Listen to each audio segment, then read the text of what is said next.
Hey there, welcome back to my channel. If you haven't subscribed, I hope that you can help me in this journey. Okay, today I'm going to launch a third video regarding the book series, books that I have really read during when I was in my teenage or even in my 20s and really helped me in my journey until today. So today I'm going to cover this book called The Rich Dad Poor Dad, written by Robert Kiyosaki.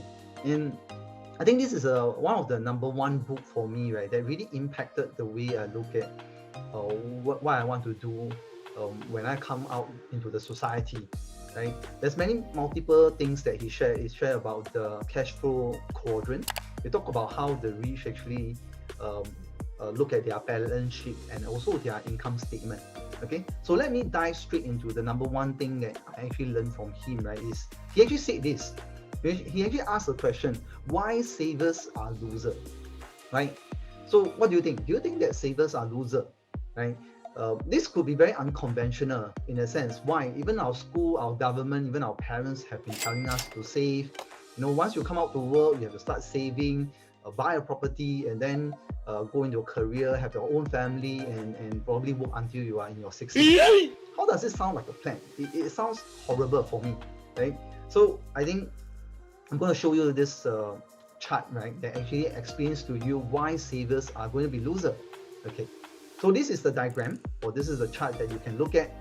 Ever since 1913, right, you see that US dollar, in terms of the purchasing power, has been coming down, right, until that is very flat. Why is that so? It's really because of this thing called money printing. Think of it this way. Money itself is like a currency. If there is a lot of it in terms of supply, which is the central banks are printing a lot of money, what do you think will happen to the value? Right? Go up or come down? Precisely, the value of money is likely to come down. And this is the chart that I want you to see. For the last 100 years, currency or money, the value of money has been dropping, has been depreciating. Okay, if you do not believe, when I was young, right, my dad always tell me this story. Back then when I buy the yun tun mian, which is wonton noodle, right, it's about 10 cents or even 5 cents. But today, think of it, can you even buy a $2 chicken rice? Probably not, right? It could be probably above $3 to $4 at this moment. That is why this point, right, really nail it to the point to tell me that money is going to depreciate over time, and we need to over time look for assets, right, that appreciate over time. Okay, so something that I think people always tell me, investment is a need, investment, you need to invest and all this. I don't think that investment is a need. Investment is a must in today's context, because of the value of our money is depreciating. Okay, and the reason why, of course, printing of money, and the other reason is really inflation. And the cause of inflation, right, is because of the printing of money, right? That is the main reason. Many of us always think of inflation as just a number, but what inflation is all about, right, is like a leaking pill, right? Imagine you have a pill now, right? And what's going to happen? The pill have a lot of holes. So every month your salary is being put into the hole, right?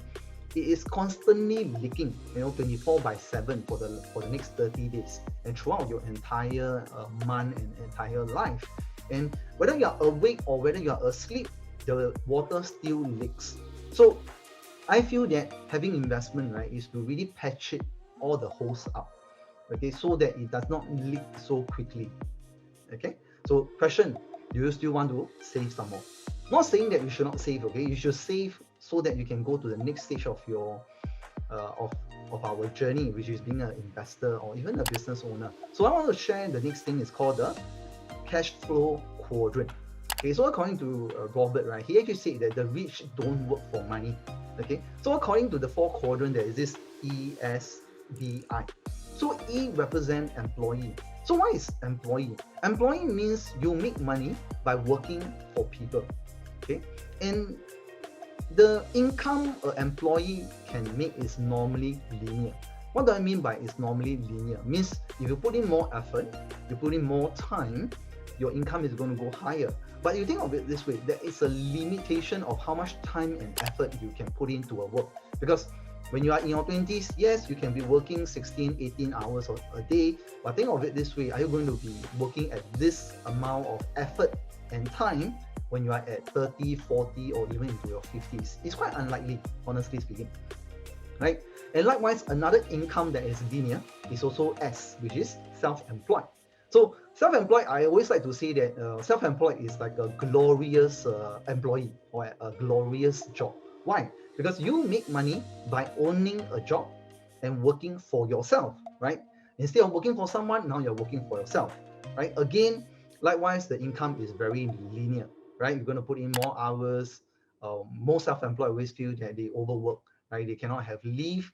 You know, at least employee, right? You can have 24 days or X amount of days of leave and sick leaves, etc., etc. But not for self-employed, right? Okay, so do remember E and S is very linear. So something that I want you to look at is more residual.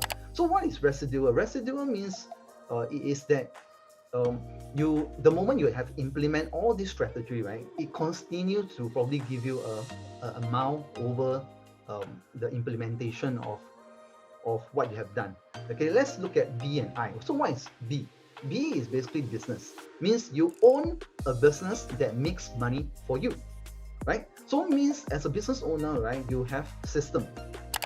You can be an author yourself. Likewise, you can collect royalty. Those kind of what we call by setting up a business, right? Or even what some of you may think that at this moment you want to start a side hustle. Yes, I highly encourage you to do that. And the last one is actually an investor. As an investor, what it means is your money or other people's money works for you.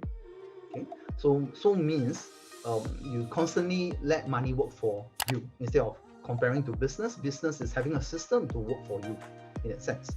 It allows your money both to work harder. And like I said in the beginning, residual income is an income that once continues to receive after the completion of the income producing work in a sense. So assuming you start a business, you have people running it, yes, you will continue to get the income from the business, likewise an investment that you have done for yourself. Okay, so do remember this quadrant. The next one that I want to cover, right, is to really let you understand that the rich acquires assets, but the poor acquire liability.